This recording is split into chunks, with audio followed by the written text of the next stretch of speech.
Online rental website Airbnb is announcing new security measures for its platform. The move comes after several violent incidents at Airbnb rentals, including a shooting last week in Toronto that killed 3 people. A news conference is underway now. Let's listen. In terms of making their homes available, if they trust guests to come in and treat those homes like their own homes. But ultimately, the whole thing only really works if communities trust that people who are going to be staying in the homes, people who are making their homes available, the platform that's supporting it is all really focused on doing right by communities when it comes to the role of being responsible for what's going on. And so today, I want to make 3 specific announcements that relate to that support and really investment in trust. Trust is something that is a constant. It needs to be iterative. It's an evolution. It never ends. The first announcement is that we're doing a pilot program here in Canada. This will be hopefully a global model that can potentially exist throughout the world. But we're starting off here in Canada with a pilot where we're going to have a prohibition on anyone being able to rent a home who is under the age of 25, making that rental from within the community that they are actually living in. So that's for an unhosted home. And for those folks who may not be completely familiar with our platform, we have hosting where you can stay in a space in someone's home while that host is there.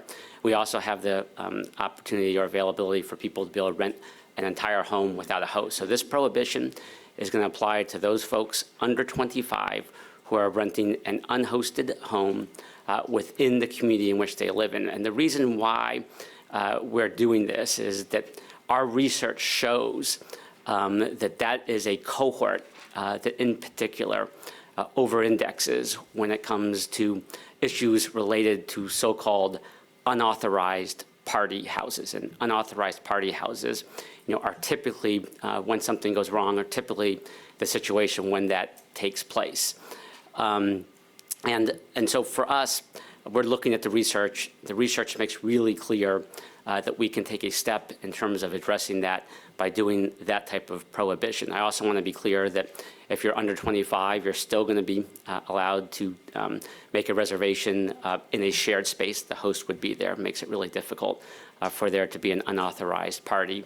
And also, if you're a guest and you've had at least 3 stays on the platform or you've gotten positive reviews, you'll be able to continue to access the platform, including for making the types of reservations that I just talked about. Our research shows for those types of hosts, they conduct themselves very consistent with the larger community in terms of really respecting their roles and responsibility when they're in a community.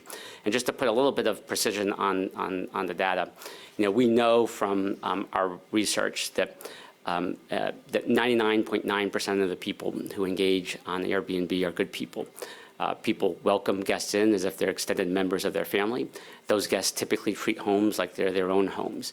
We have a 0.03% incident rate across the platform when it comes to issues involving property damage, and a 0.06% incident rate when it comes to issues involving security or personal security issues.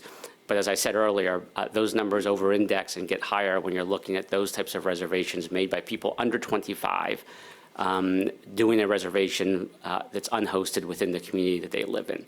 So that's announcement number 1. Announcement number 2 is back in November, Brian Chesky, one of our co-founders and CEO, announced a series of trust and safety innovations. A number of those were initially being rolled out in the United States, including something called the Neighbor Support Tool. The Neighbor Support Tool is a tool where there is a direct line, a hotline, so that if a neighbor or member of a community sees something going on in their neighborhood and thinks it involves or implicates an Airbnb guest or activity within an Airbnb, can call us 24/7, 365. Where a human will answer the phone and be able to provide a rapid response support to deal with that issue. Today, we're announcing that that neighbor support tool will now be available throughout Canada beginning on Monday. We'll make the number available in public on Monday, but this is the first country that we are doing this outside of the U.S. And then the third announcement that I would like to share is that we're entering into a 3-year partnership with Canadian Doctors for Protection from Guns. As I noted earlier, this is an incredible organization. I'm humbled to be here with them today. An organization that is really focused on a community response, a holistic response to how we deal with the issue of gun violence. I think from our perspective, we recognize and realize that this is an incredibly complex issue. And by definition, it does require a community response to be able to address it and deal with it. I view this partnership, it's a 3-year partnership, really as a first step. We are already talking upstairs about other ideas and thoughts in terms of how we can extend and expand the type of work that we could be involved with together. Certainly, we'll be supporting the efforts to communicate and generate awareness on the issue of gun violence. I certainly, and even just within the last hour, have learned more, expect that we're going to learn an awful lot from this partnership, and we'll be able to take those learnings and put them back into our practices as we continue to evolve and iterate in terms of trust innovations. When you think about Airbnb, today we're in 220 countries and regions around the world. There's over 500 million people who have traveled on the platform, 100,000 cities that we're in. 6 people check in every second. On a typical night, there's 2+ million people who are on the platform. Some nights, 4+ million, basically the size of a city like Los Angeles. And with that comes real responsibility. As I noted earlier, 99.9% of people conduct themselves appropriately, understand that they're members of a community. But when you're at that scale, you have a lot of people staying in a stranger's home. And sometimes the frailties of humans will reflect themselves. But for us, it's simply not good enough to say that, hey, we're just merely a reflection or a mirror onto larger societal challenges. For us, it's incredibly important that we take a responsibility, that we understand that when you're putting 2+ million people in a stranger's home on a nightly basis, that you have a responsibility to do what you can do, to do everything that you can do to make sure that people are conducting themselves in an appropriate way and in a safe way. And that's the type of innovation that we're always going to focus on when it comes to investing and supporting steps in trust. We are not going to be infallible. We're going to build systems and continue to iterate those systems. Undoubtedly, people will find ways to work around those systems, but our commitment is to being a responsible platform and working to take actions and steps and apply learnings so that we get better at every step of the way. As I said, I will be happy to take questions, but I would like to have Dr. Ahmed actually share some of her perspectives. And this is Chris Lehane, the Senior Vice President of Airbnb, speaking live in Toronto, establishing 3 steps to deal with the violence that we saw on Friday at an Airbnb in downtown Toronto, where 2 people were injured and 3 people were killed at an Airbnb. The 3 are some restrictions around those under 25 years old, setting up a hotline, and the third one is partnering with the Canadian Doctors for Protection from Guns here in Canada. Let's bring in Natasha Fatta for more on that news conference. So Natasha, you were also listening in, so let's drill down on these 3 steps that they're taking to try and deal with the violent situation that happened on Friday. Absolutely. So beginning with the first point that you brought up, Andrew, that we heard from the Senior Vice President at Airbnb, who flew from San Francisco to Toronto today, very specifically because of what happened on Friday.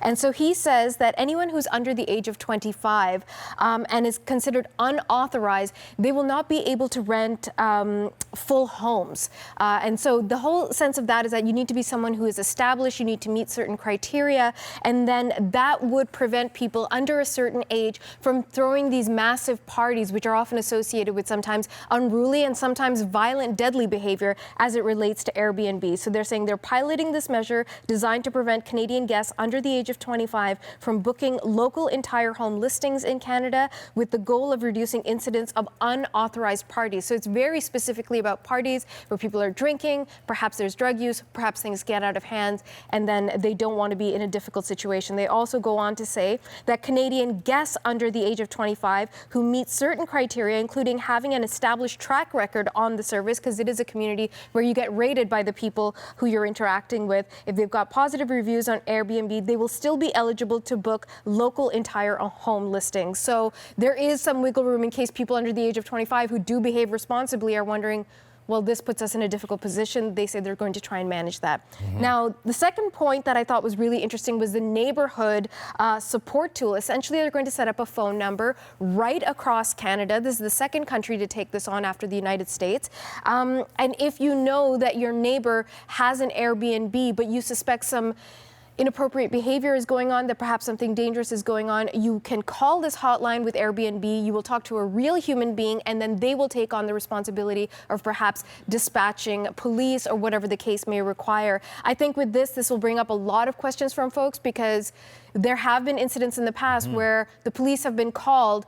Why is this person going into my neighbor's house? And they didn't know it was an Airbnb. So in this scenario, so much of it is up to the judgment of the neighbor. But we'll see. We'll continue to drill down on that. And then finally, they talked about their partnership with the Canadian Doctors Association. This is Canadian Doctors for the Protection from Guns, very much addressing that this is still an issue not just about Airbnb safety, but about gun control. And so this organization is a grassroots group concerned about increasing public health impacts of firearms, specifically in Canada. And so, of course, again, all of this related to a house party on Friday night at a downtown condo in Toronto. 3 people killed, 2 people in hospital with injuries, very serious, and clearly Airbnb taking it seriously. All right, Natasha, thank you. You're welcome.